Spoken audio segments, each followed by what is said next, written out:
Welcome to Fusionverse, a show where we talk about anime, TV shows, movies, and games. It's where we talk about the good, the bad, and the ugly. On today's episode, we're talking again about American Horror Story, and holy crap, it's actually getting pretty good. I was skeptical at first, if you've seen my previous video, and I just wasn't sure if it was going to be kind of like a great series. It had its ups, and then it had its downs. I'm just the fact that where the main character, I honestly cannot just remember her name. So the whole thing with this new episode of American Horror Story is she is having this psychological breakdown where she realizes, like, damn, she could be going crazy. There's kind of a lot of jumping as well within the episode, which I kind of don't really like. It's okay, but at the same time, it seems like we're missing a lot of things that should have occurred or should have happened. Kind of like all of a sudden where she's like freaked out that there's like a clown in the house or something. At the end of the first episode, she's like, holy crap, they're in there with her. Now, at the same time, kind of like thinking, all right, is she having like a night terror like her son? And did she maybe pass down those, pass down some of that through to her son? Because I believe that he might be biologically hers.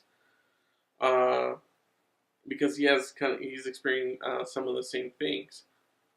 However, I don't like that. I don't like the fact that it's like, oh, this all could be in her head.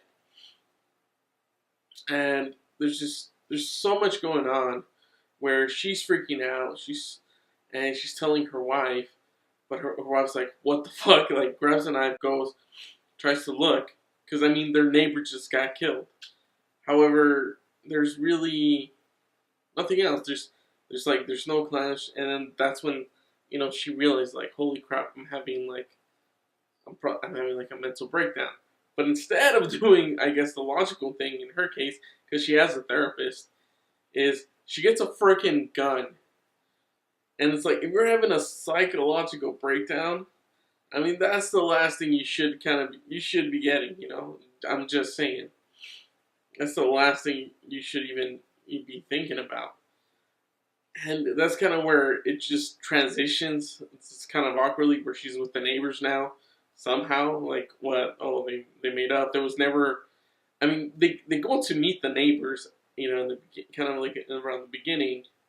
It's like, because they see someone that moved in, and it's just this animosity where she feels really uncomfortable being there. But you don't really get this vibe where she wants to go back. However, she does.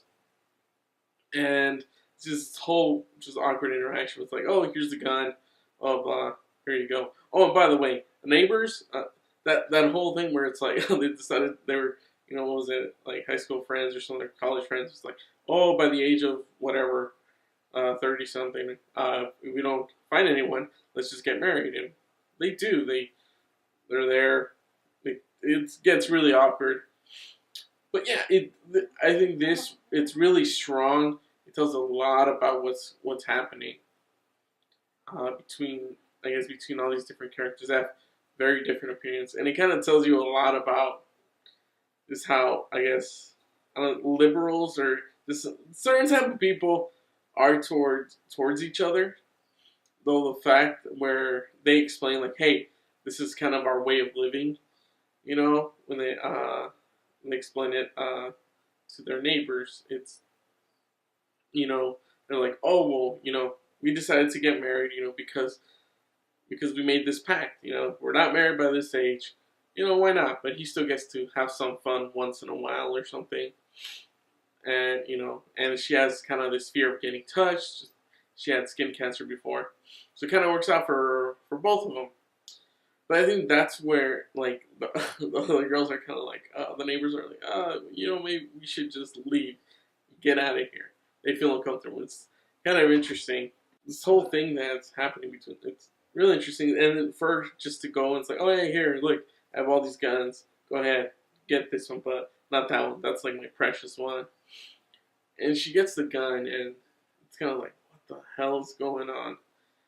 And then there's this whole thing with her wife.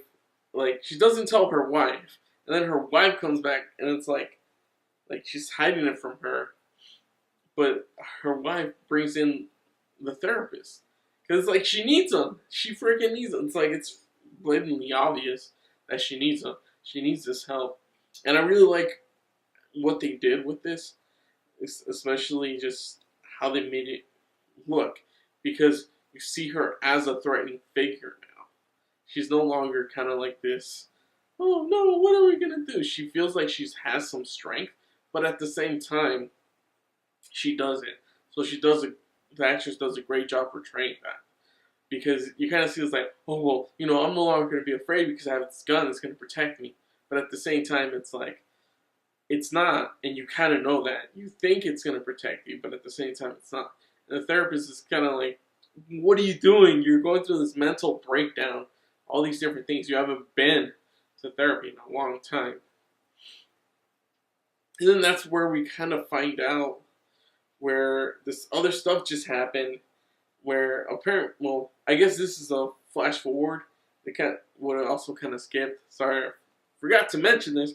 But what the hell? She finds, like, at first I was like, is this another psychological breakdown where she finds there's this fight in the restaurant between, I don't know, he's like the main chef or the main cook, and this other cook happens to be Mexican or Latino, and this white guy just starts like, he's like, you're only gonna speak speak English in my kitchen.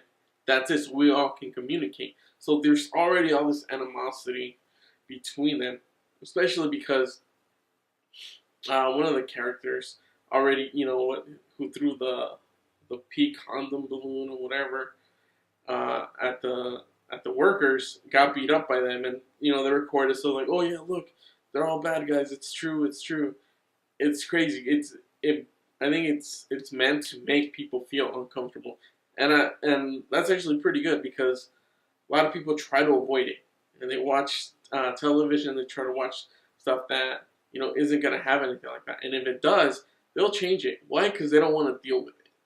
And I like that they're bringing it to the forefront.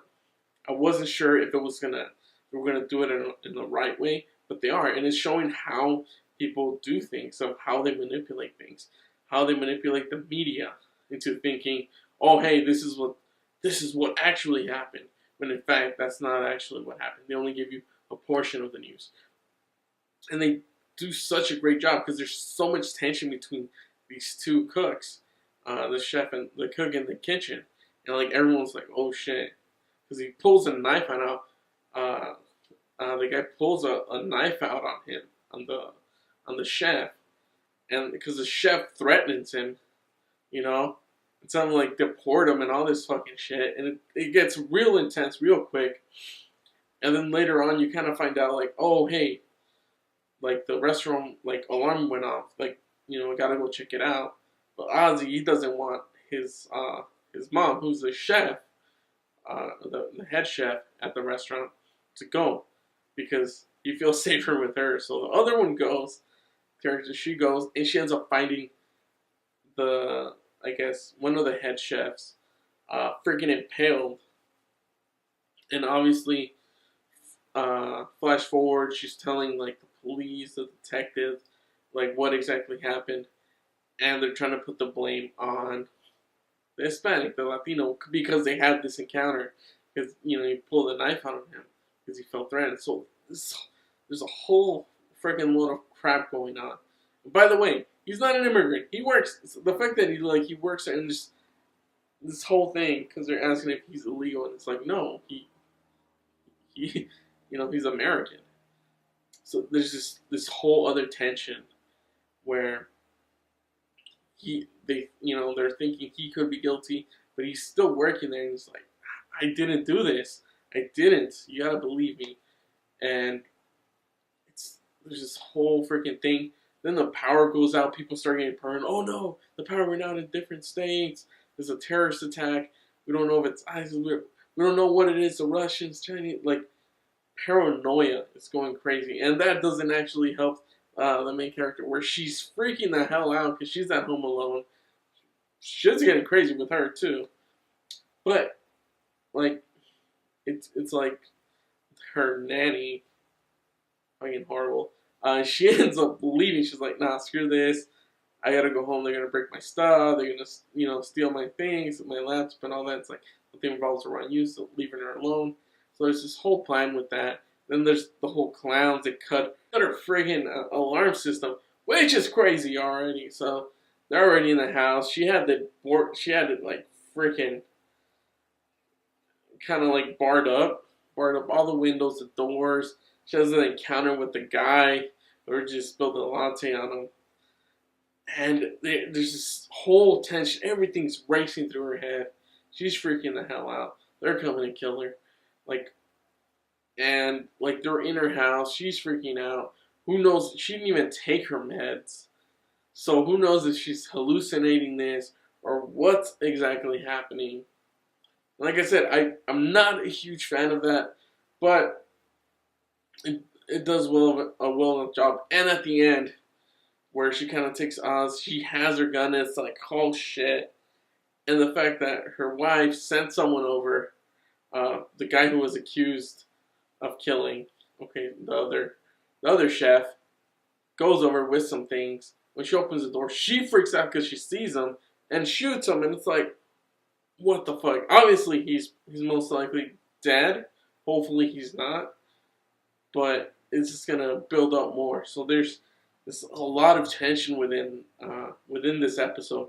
And I actually like it. They did a well enough job of just incorporating everything together. I feel like this is a solid episode, and definitely like a direction that the series needs to keep going. I don't know if it's that much of a scary situation, but it's a different type of scary situation. But yeah, let me know what you guys thought about this episode, if you liked it, or if you didn't. If you didn't like it, let me know what you didn't like about the episode. Thank you guys so much for watching. I really appreciate it. Definitely subscribe to my channel. It helps a lot. Leave a like if you like the video. And share it. Share it to the world. But yeah, thank you guys so much for watching. And for more videos, click right here. And I will catch you guys next time.